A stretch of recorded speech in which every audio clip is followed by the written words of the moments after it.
अगर मैं आपको यह बताऊं कि दुनिया की जितनी भी जंगें हो रही हैं, जितनी भी बिजनेस डील्स होती हैं, जितनी भी पॉलिटिकल डिसीजंस होती हैं, यहां तक कि आपकी जिंदगी की डेली चॉइसेस है, डेली लाइफ चॉइसेस हैं आपकी, वो रैंडम नहीं होती हैं। They are calculated, not emotionally but strategically.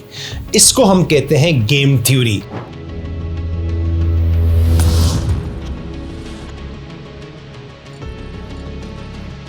The hidden logic behind power, conflict and survival। एक दफा इसको समझ जाएंगे तो आप दुनिया को दोबारा उस नजर से नहीं देखेंगे जिससे आप उसको पहले देख रहे हैं। गेम थ्योरी क्या है? Simply it's the science of strategic decision making. Game theory different scenarios और सिचुएशंस को स्टडी करता है, जहां पर आपका जो आउटकम है वो खाली आपके फैसले पर डिपेंड नहीं करता, बल्कि जो दूसरे सोचते हैं, जो आपके अपोनेंट सोचते हैं, उनके फैसले के बाद आप फैसला करेंगे।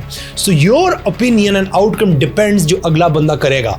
सो इमेजिन करें जैसे कि लोग स्पोर्ट्स खेलते हैं, तो स्पोर्ट्स में अब अगले की मूव को देखकर आप अपनी शॉट प्ले करते हैं, अगले के स्टांस को देखकर आप बॉल कराते हैं। सो गेम थ्योरी भी इसी तरह ही है। It's not about what you do, it's about what you do because of what others might do. Game theory originally एक मैथमेटिकल मॉडल के तहत डेवलप किया गया था और ये एनालाइज करता है कि लोग या प्लेयर्स कैसे रैशनल डिसीजंस और रैशनल इंटरेस्ट जो है ना उनको डेवलप करते हैं ताकि वो कोलाइड ना करें। गेम थ्योरी का आगाज एक शख्स ने किया, इसका नाम था जॉन वॉन न्यूमन, एक मैथमेटिकल जीनियस। उसने गेम थ्योरी इजाद की because he wanted to study poker, और पोकर के अंदर लोग जो ब्लफ करते हैं, प्लेयर्स कैसे डिसीजन लेते हैं, उनकी क्या डिसेप्टिव स्ट्रेटजीज होती हैं, उसको स्टडी करना था।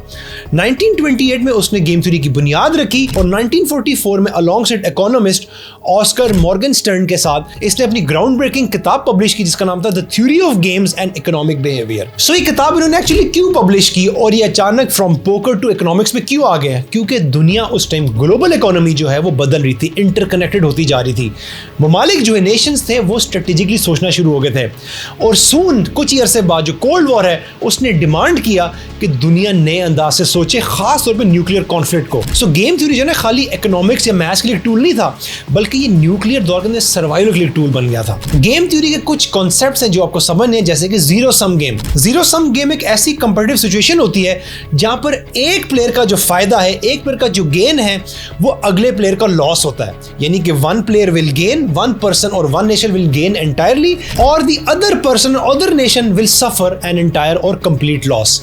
इसकी क्लासिक एग्जांपल है जैसे कि चेस या कई ज्यादा स्पोर्ट्स जहां पर हमेशा एक प्लेयर या एक टीम जीतती है और दूसरी हारती है, where we have one winner and one loser. फिर इसके अंदर हमारे पास एक प्रिजनर्स डायलेमा का कॉन्सेप्ट आता है, इसको हम कहते हैं नॉन जीरो सम गेम। इस कॉन्सेप्ट में यह होता है कि दो रैशनल थिंकर्स हैं लेकिन उसके बावजूद आपस में कोऑपरेट नहीं करते हैं, इवन दो कि ये उनके बेस्ट इंटरेस्ट में है कि वो आपस में कोऑपरेट करें। आप इमेजिन करें एक सिनेरियो कि दो क्रिमिनल्स, उनको अरेस्ट कर दिया जाता है, उन दोनों को सेपरेट कर दिया गया, उनका दौरान कोई कम्युनिकेशन नहीं है। दोनों के पास दो चॉइसेस हैं, खामोश रहें और अथॉरिटी के साथ कोऑपरेट करें, दूसरा एक दूसरे को बिट्रे करें, यानी कि स्निच करें, डिफेक्ट करें। यहां पर ट्विस्ट आता है, अगर दोनों खामोश रहेंगे तो कम सजा होगी। If one betrays the other तो वो फ्री वॉक करेगा, जबकि दूसरा जो उसको सजा मिलेगी बुरी तरह। अगर दोनों एक दूसरे को बिट्रे करते हैं तो दोनों को हैवी पनिशमेंट मिलेगी। अब क्या होता है आप सोचें जरा, दोनों एक दूसरे को बिट्रे करते हैं, क्यों? क्योंकि ये सेफेस्ट चॉइस है। बंदा कहता है कि मैं तो अपने को इस मसले से निकालूं ना, अगला जाने उसका मसला जाने, मुझे उससे कोई लेना देना नहीं है। लेकिन यहाँ पर एक पैराडॉक्स है। ये नॉन जीरो सम गेम का जो आइडिया ना 1950 में पहले रैंड कॉर्पोरेशन, जिसको हम कहते हैं रिसर्च एंड डेवलपमेंट कॉर्पोरेशन, जो कि एक नॉन प्रॉफिट रिसर्च इदारा है अमेरिका के अंदर, उसने कोल्ड वॉर का बिहेवियर समझने के लिए इस कॉन्सेप्ट को इजाद किया था। कुछ की कॉन्सेप्ट जो गेम थ्योरी से रिलेटेड है, जैसे कि रैशनल सेल्फ इंटरेस्ट जिसका मैंने जिक्र किया। हर कोई अपने बेनिफिट को मैक्सिमाइज करने की कोशिश करता रहता है।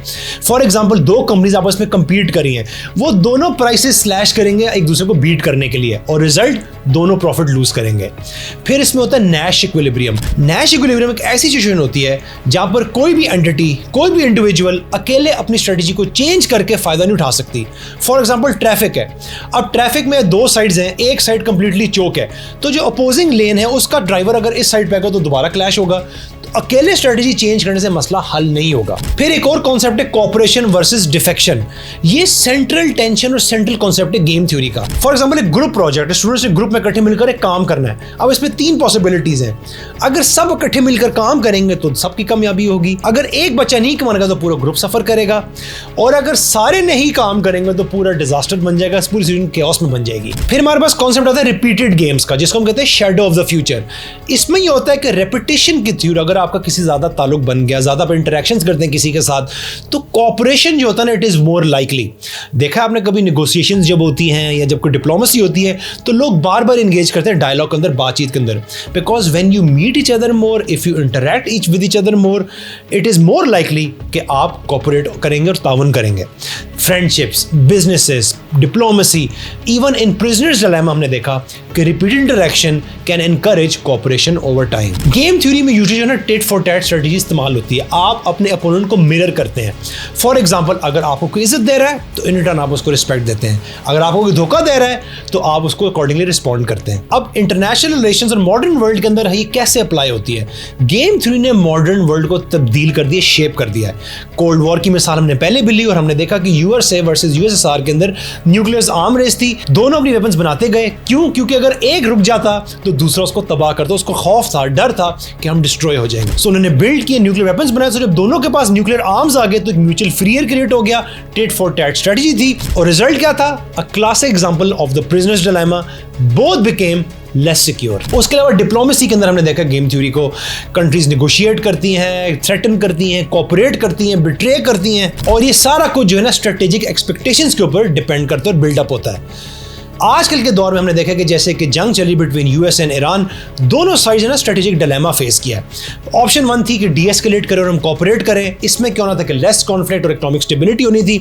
दूसरा था एस्केलेट करें, डिफेक्ट करें दूसरे को हम, इसमें हम अपनी पावर शो करें, स्ट्रेंथ शो करें और हम लॉन्ग टर्म लेवरेज गेन करें। बट यहाँ पर प्रॉब्लम थी, यहाँ पर प्रॉब्लम ये थी कि अगर एक साइड कोऑपरेट करे, दूसरी एस्केलेट करे टेंशंस को, सो इट लूजेस पावर। सो इससे क्या हुआ कि दोनों जो ममालिक हैं they move towards and lean towards escalation, rising tensions, proxy conflicts और इकोनॉमिक जो हमने सारा देखा है अभी। इकोनॉमिक्स में गेम थ्योरी एक्सप्लेन ये करता है कि प्राइस वॉर जो कंपनीज के बीच में वो क्यों होती हैं, कैसे होती हैं, ओपेक की ऑयल प्रोडक्शन डिसीजंस वो लोग कैसे लेते हैं इन चीजों को, trade Wars between countries, for example कोई टैरिफ इंपोज करे कंट्री तो अगली कंट्री कैसे उसको रिस्पॉन्ड करे, जैसे हमने रिसेंट दौर में देखा कि यूएस ने रेसिप्रोकल टैरिफ्स लगाए हैं ऑन डिफरेंट कंट्रीज। और लास्टली हम गेम थ्योरी को अपनी डेली लाइफ के अंदर भी इस्तेमाल कर रहे होते हैं every day without even realising it.